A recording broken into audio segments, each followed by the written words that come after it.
you're a small business, this might sound counterintuitive, but you might not need social media right away in order to be successful. The future of social media looks like hard choices for small businesses. AI really kind of makes that more of a reality, because then you're not going to use it the right way, then you're just going to progressively get less and less out of it. It's going to be a choice then, do we do it right or do we not do it at all? Before we dive into anything that we're doing today, I know that you're hosting this and I'm the guest, but I'm going to take a quick moment to say thank you to Hannah. Because in it's May, June, July, August. In 3 months, you'll have been here 9 years. Yeah, that's crazy to think about. I don't think I've been at a job that long, ever. Easily the longest tenured BConnected team member, aside from myself. Yes. Yeah, I'm kind of proud of myself. You should be. Thanks.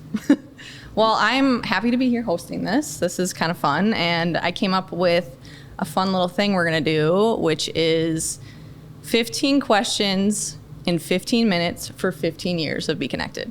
And if you know anything about me, keeping some of my answers to 60 seconds is going to be fun. Yes. If you guys don't know this, Brad is very long-winded at times. So we thought it would be good to put a little constraint on this and see if he can be concise. So we'll start off nice and easy. What inspired you to start BConnected 15 years ago?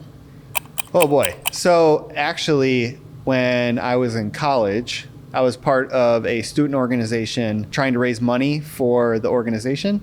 And we were doing like t-shirt sales and brat stands and things like that we kept raising the same amount of small amounts of money every year. And I was like, we're all going to school in this organization for like sales and marketing students.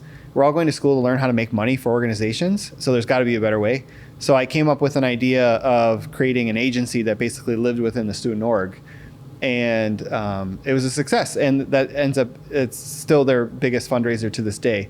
But it gave me a firsthand experience that organizations and businesses and companies are not doing much with their social. So I was like, after I graduate, I want to be able to provide that for companies. And I have a good evidence base that it's needed. Look at that. That was a pretty good job, yeah. I will say. Okay. That was the quickest I've ever answered that. Good job. Okay.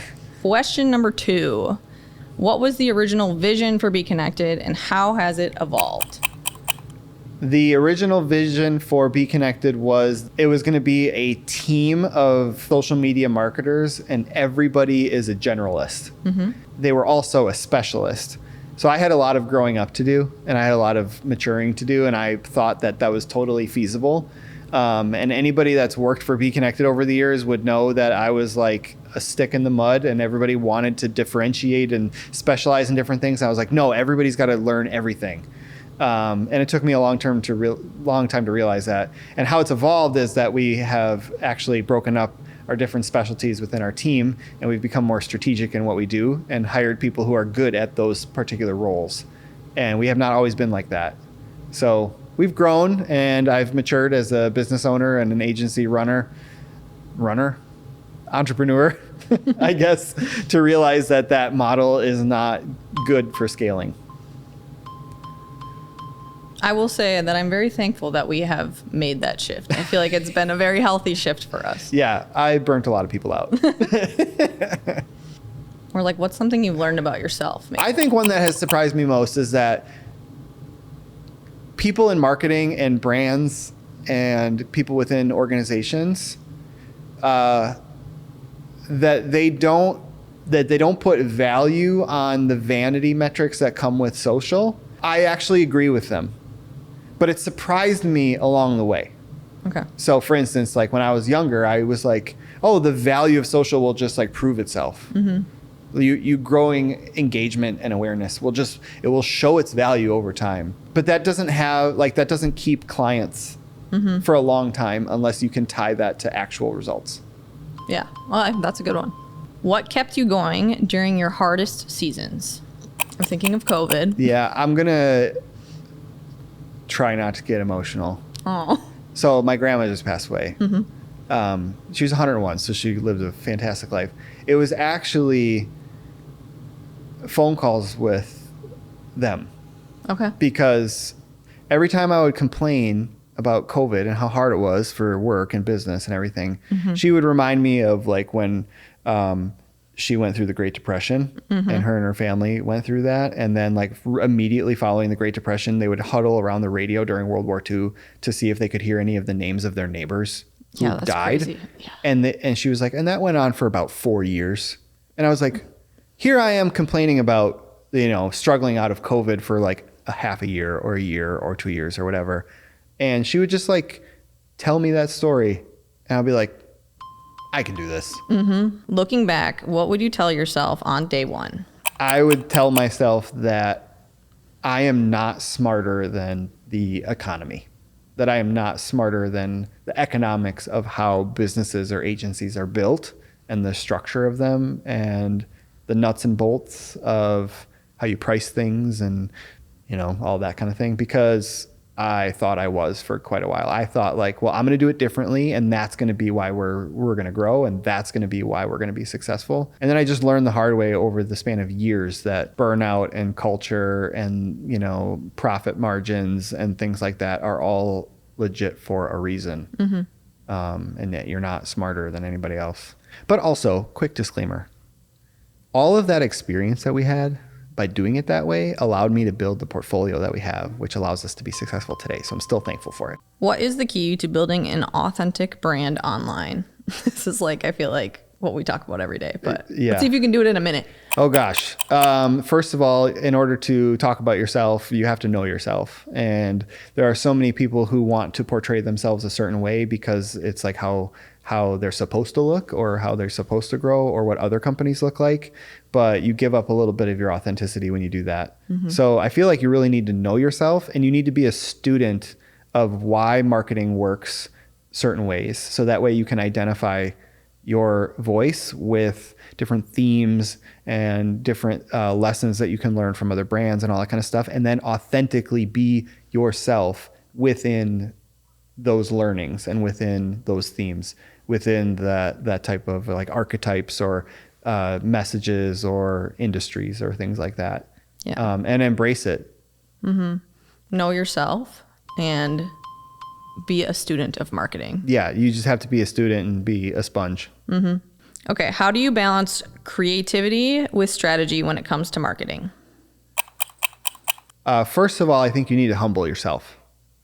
Because if you think that creativity wins out, that's usually coming from a place of like your own ego and creativity and things like that. And also, if you think that strategy and numbers win out, then you need to humble yourself that like sometimes really good creative can drive performance and drive numbers beyond just however smart you think you are or however you set it up the right way. So if you humble yourself, you can actually remove yourself from the equation and think of it like, what's the right balance between this type of strategy and this performance over here, but also really good creative that will make people feel a certain way and be really impactful. That's how I would do it. Yeah, I could talk for 5 more minutes on that, but if I start talking, I'm going to run out of time. Yep. 3, 2, 1, and we're done. So good job. What advice would you give a business owner who feels overwhelmed by social media? I would say if I was talking to somebody who felt overwhelmed by social media, I would say that what you really need is focus. Because if you can't focus on doing it in a consistent basis, then it will always feel like a drain. However, if you're a small business, this might sound counterintuitive, but you might not need social media right away in order to be successful. You might just be able to update things about communication.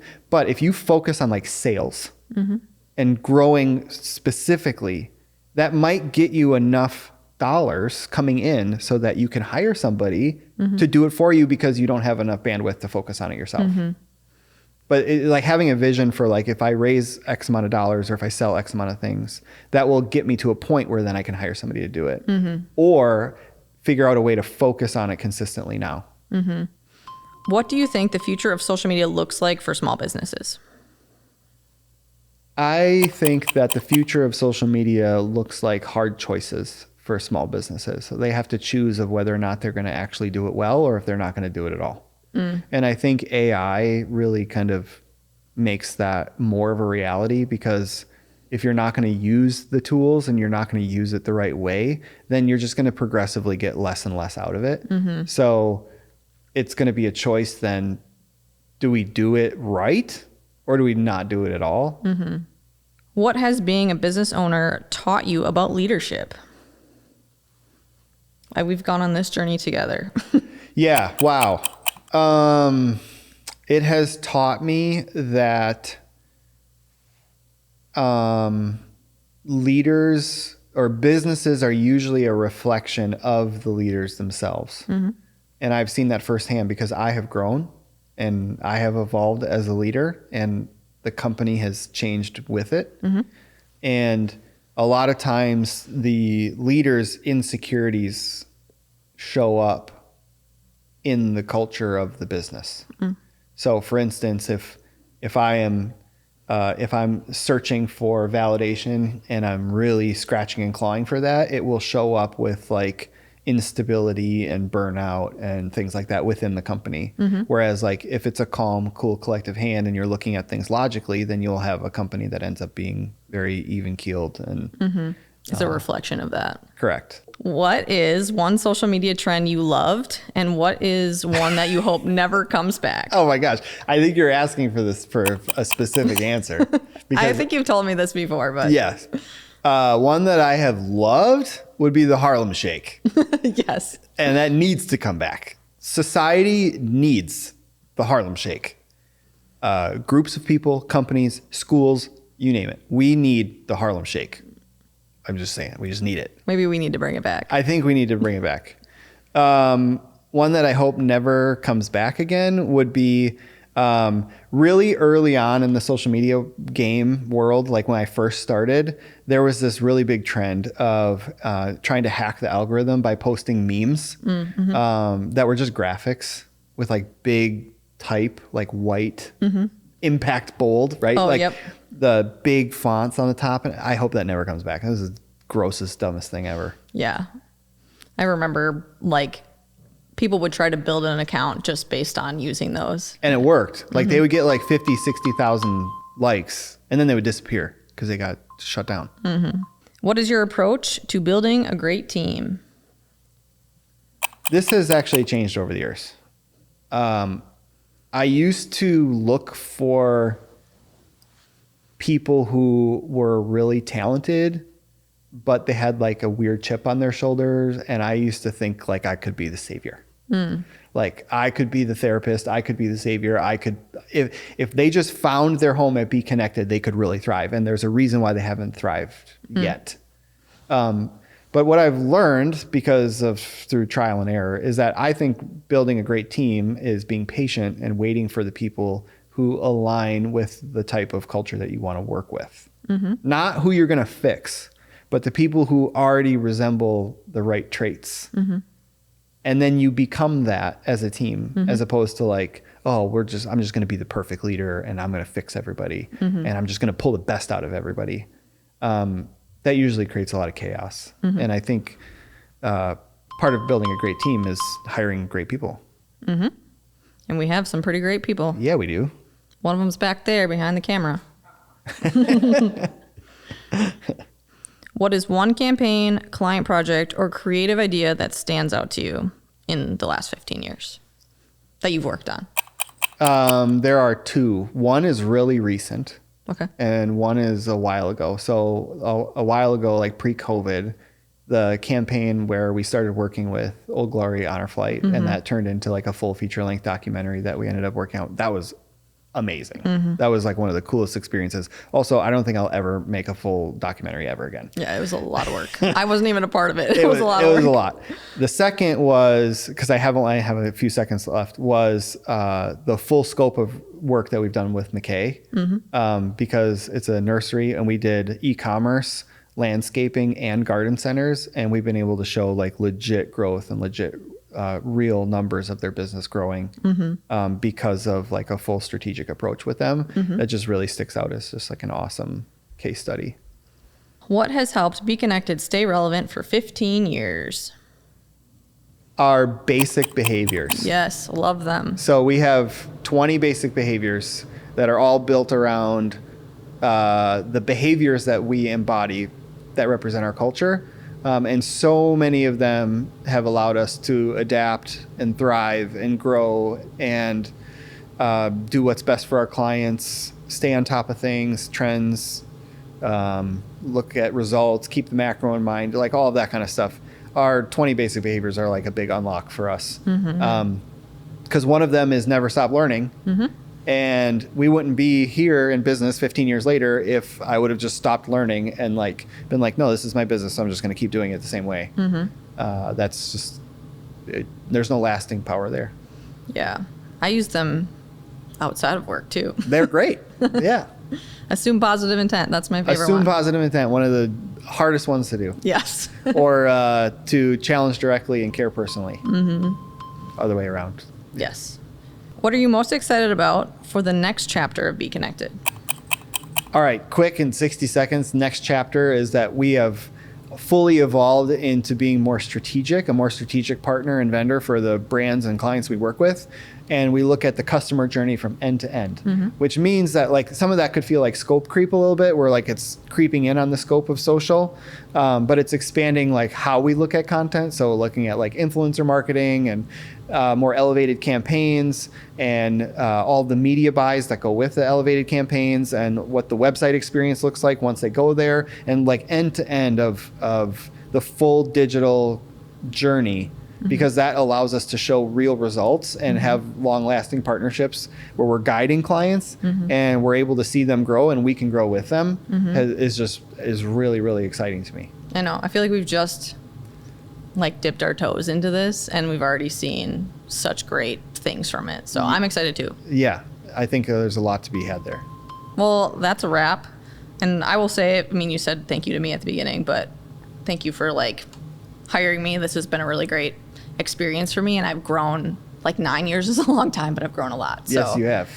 Yeah, it's been, I don't know, it's been great to be around. You've built a family. Yeah, yes, I have, and you've supported me through that, so that's been really great. Yeah, You're a great boss. Thanks, appreciate it. I still have a lot to learn, and 15 years is cool, and I definitely don't know everything. So if you're watching this and you've picked up on anything, I've picked up this saying, I don't remember where I heard this, but it stays with me. And that is, it's like, imagine a house that's on a cliff. And on the other side of the cliff, like down in the cliff is like a river, right? And the other side of the cliff is like the woods, right? Okay. And imagine you have four sides of the house and they each have a window, right? I've only been looking at out my window. That's all I know. So I might talk like, oh, this is what I know and this is the way to do things and this is the advice I would give, but I only know my window. The person who's on the other side of the house will see something completely different. If I'm looking out at a canyon and a river, they'll be like, oh, where's your house located? At the top of a cliff. And the person who's on the other side of the house would be like in the woods. Because that's all they would know. Yep, that's their perspective. That's their perspective. I only know my window. I only know my perspective. So if it's helpful to anybody, great. But just know that I don't know everything. Well, you know a lot. I know a bit. Especially when it comes to social. Yes. Awesome. Well, thanks, Brad. It's been fun hearing your question or hear you answer these questions, but yeah, thanks for watching, everybody. And thank you, Hannah. And thanks to all of the clients who have supported us over the years, because we wouldn't be able to do our jobs if it wasn't for you putting your trust in us. BC out.